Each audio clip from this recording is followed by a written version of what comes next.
Olá para você que nos acompanha aqui pela Rádio Defensoria, eu sou o Rui Silva, seja muito bem-vindo a mais uma edição do programa Entrevistas DPE.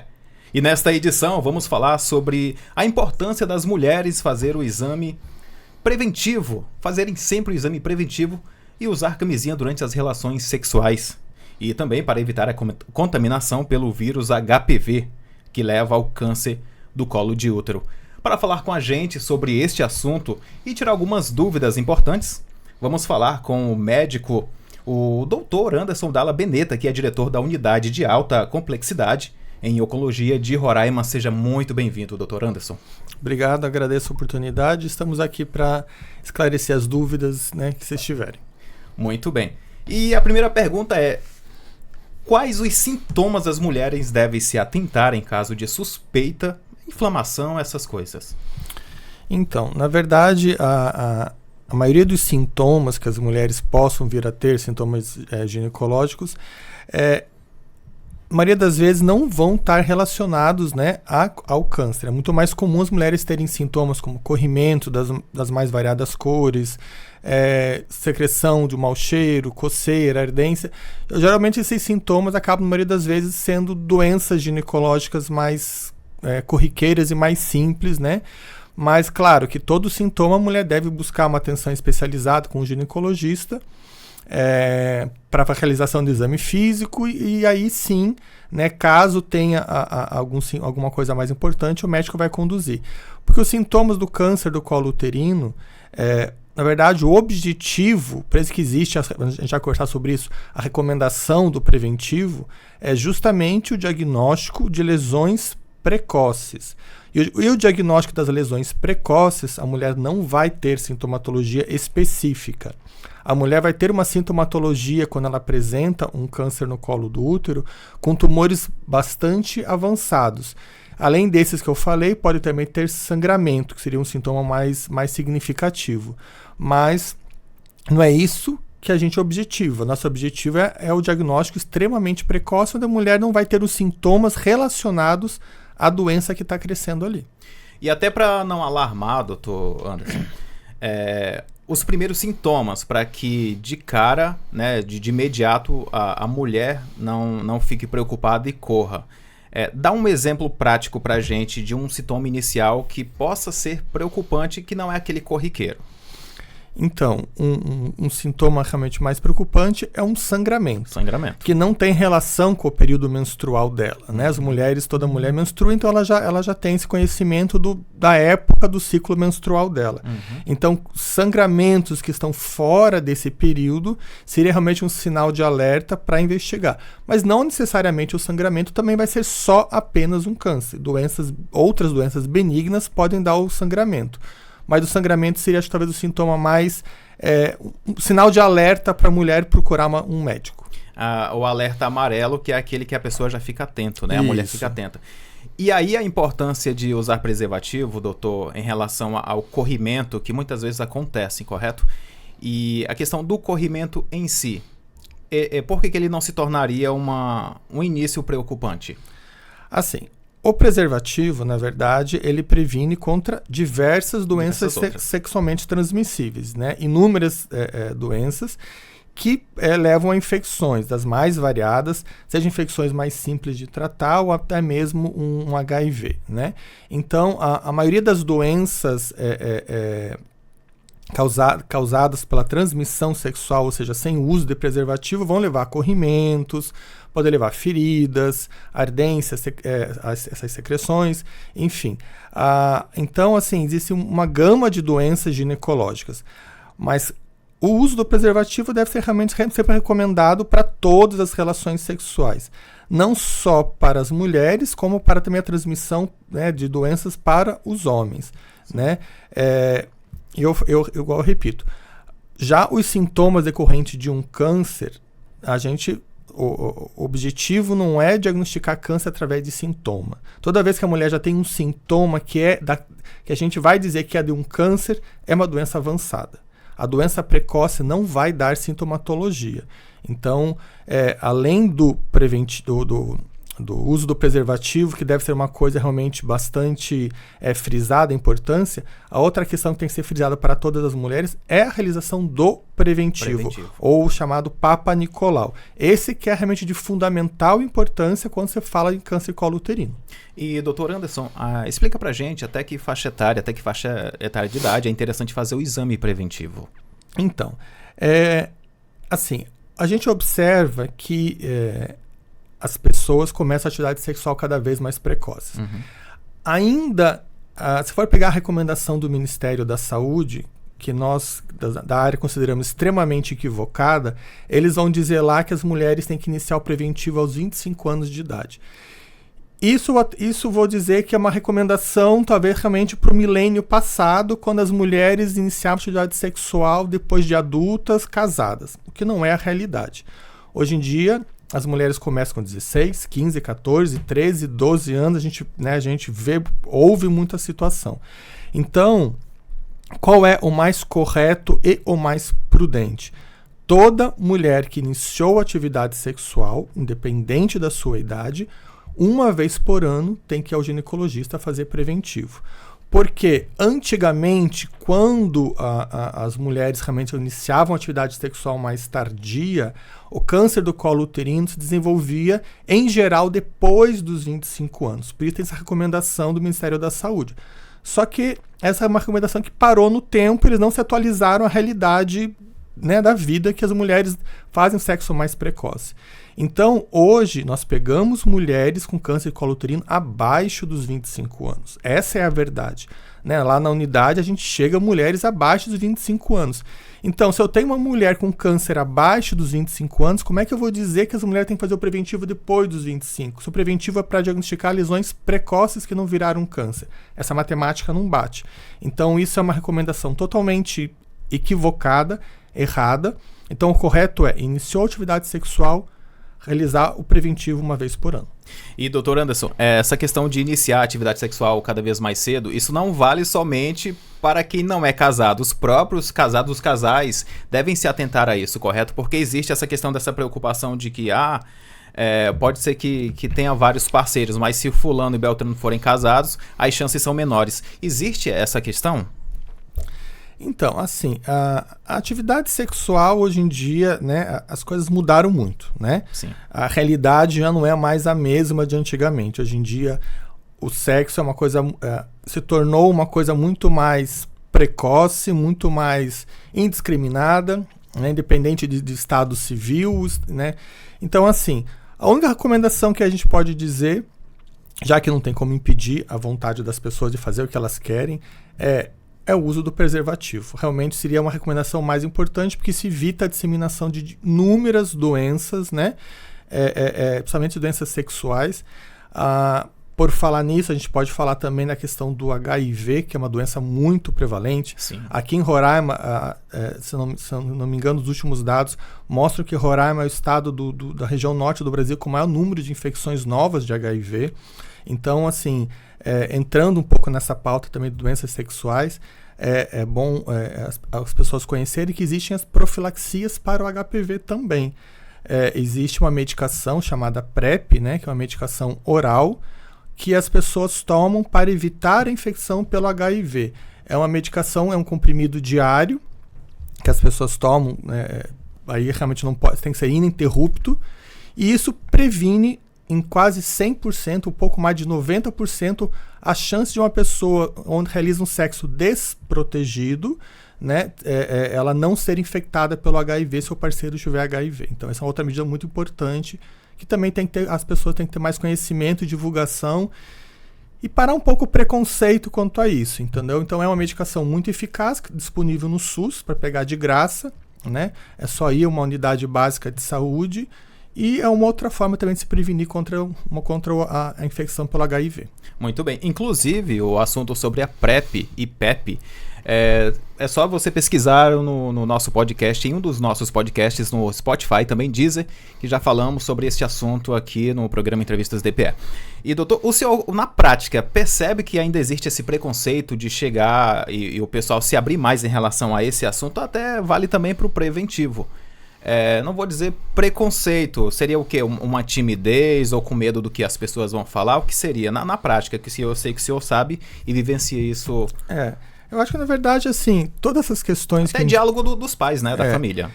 Tudo que envolve sexualidade, por mais que o comportamento da sociedade mudou, mas nem todo mundo tem a liberdade de falar em casa, por exemplo. Não são todos os pais que têm esse preparo de chegar para os seus filhos e falar sobre doenças sexualmente transmissíveis, HIV, a gravidez precoce. Então, assim, eu acho que assim, isso vem de casa, né? Se você recebe uma educação em casa, onde tem teus pais, que eles conversam, orientam, criam adultos mais conscientes e que vão falar e expressar melhor.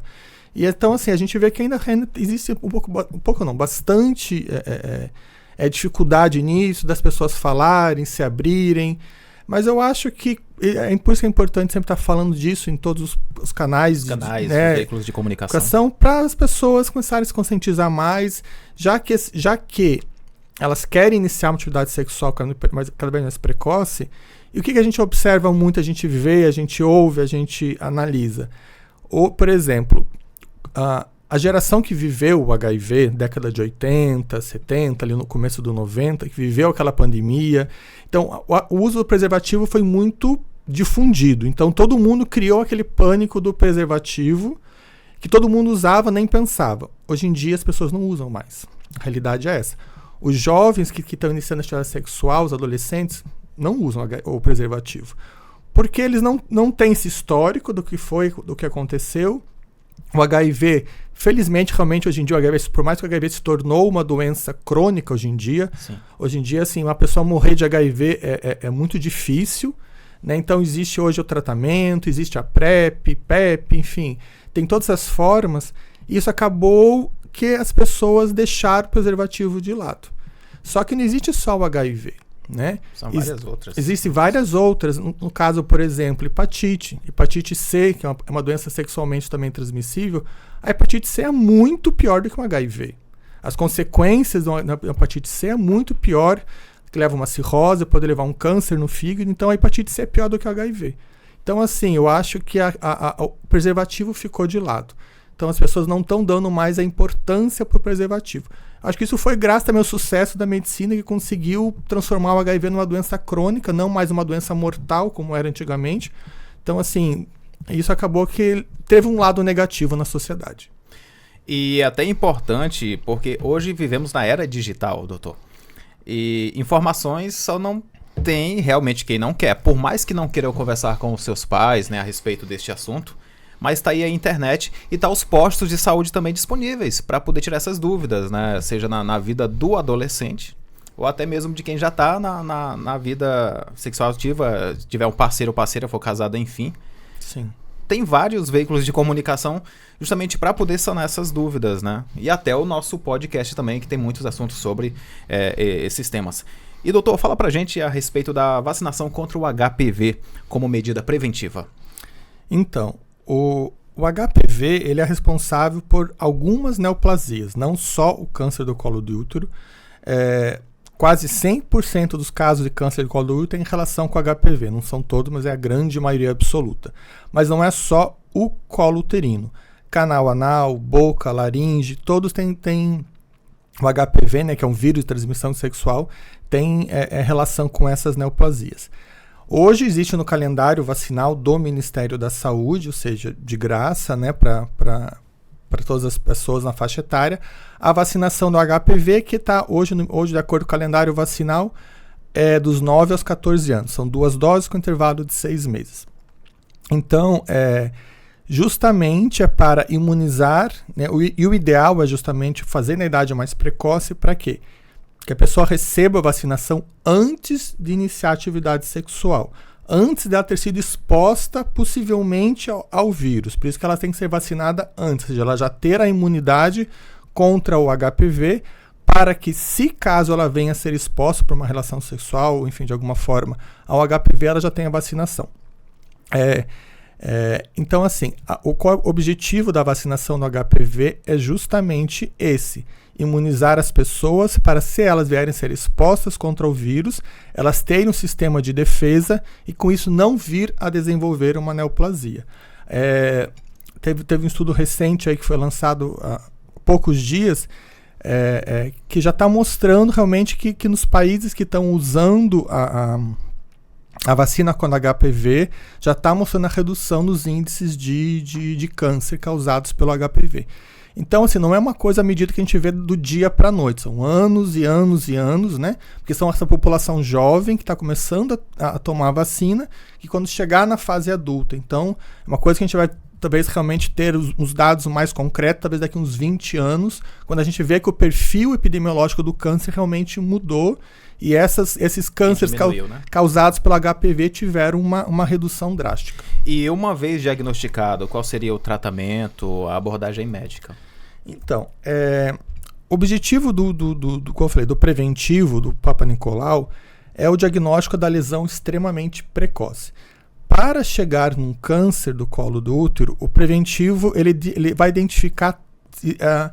basicamente, existem 3 alterações prévias ao câncer. Seriam como se fosse um degrauzinho, né, que é o chamado NIC1, depois vai para o NIC2, NIC3 e o câncer. Então, é uma escadinha.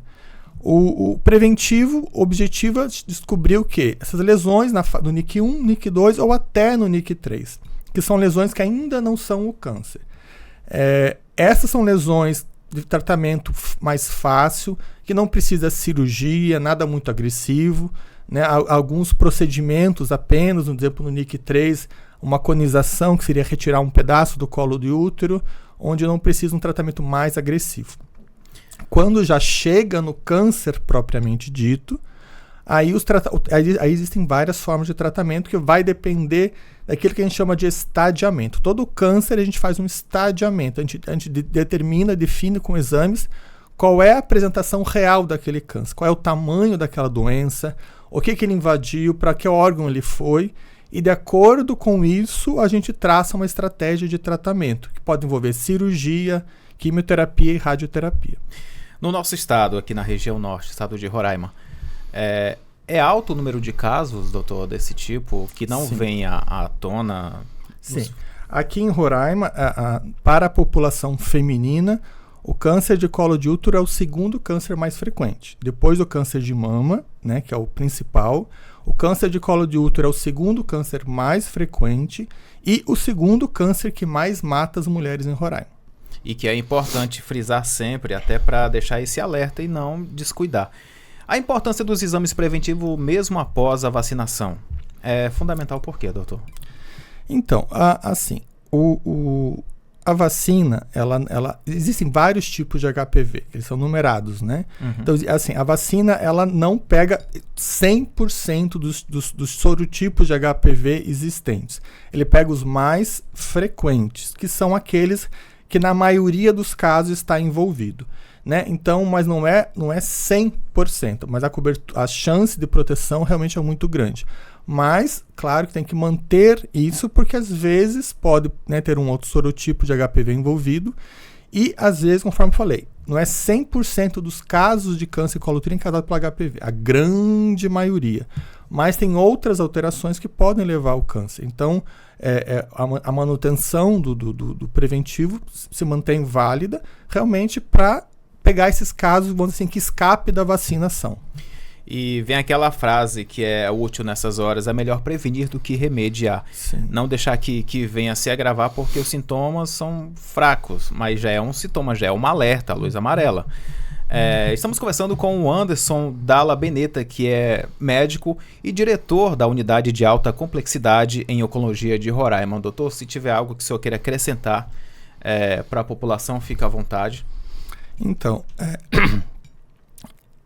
acho que a coisa mais importante da conscientização em relacionado a isso, ao câncer coloutrínico e HPV, são essas duas coisas que a gente já falou. Uma, a vacinação, que todos os pais levem seus filhos de 9 a 14 anos né, aos postos de saúde, completar o esquema vacinal, a carteirinha de vacinação, fazer todas as vacinas que são obrigatórias e que fazem parte do esquema do Ministério da Saúde. Essa é a primeira coisa. E a segunda, realmente, é o preventivo, que as mulheres tenham a conscientização de fazer o preventivo anualmente. Por mais que a gente fale, hoje, eu gosto de falar, as informações são muito divulgadas, tá aí fácil pela internet, mas tem muitas mulheres que não fazem. Muitas mulheres que vão bater na nossa porta quando, né, com câncer colo-uterino, que a gente vai perguntar, e aí, o preventivo, como é que tá? Ah, doutor, eu parei de fazer faz 2 anos, faz 5 anos, não sei quanto, ou seja, sempre tem uma história ali de um lapso temporal que a mulher realmente acabou deixando e não fez. Então, tem que fazer anualmente. Muito bem. Conversamos com o Dr. Anderson Dalla Beneta, diretor da Unidade de Alta Complexidade em Oncologia de Roraima. Doutor, muito obrigado por sua participação no programa Entrevistas DPE. Obrigado a todos. E eu me coloco à disposição para outras necessidades que vocês têm. Muito bem. E para saber mais sobre seus direitos, justiça e cidadania, acesse os canais de comunicação da Defensoria Pública Roraima. Eu sou Rui Silva e até a nossa próxima edição do programa Entrevistas DPE.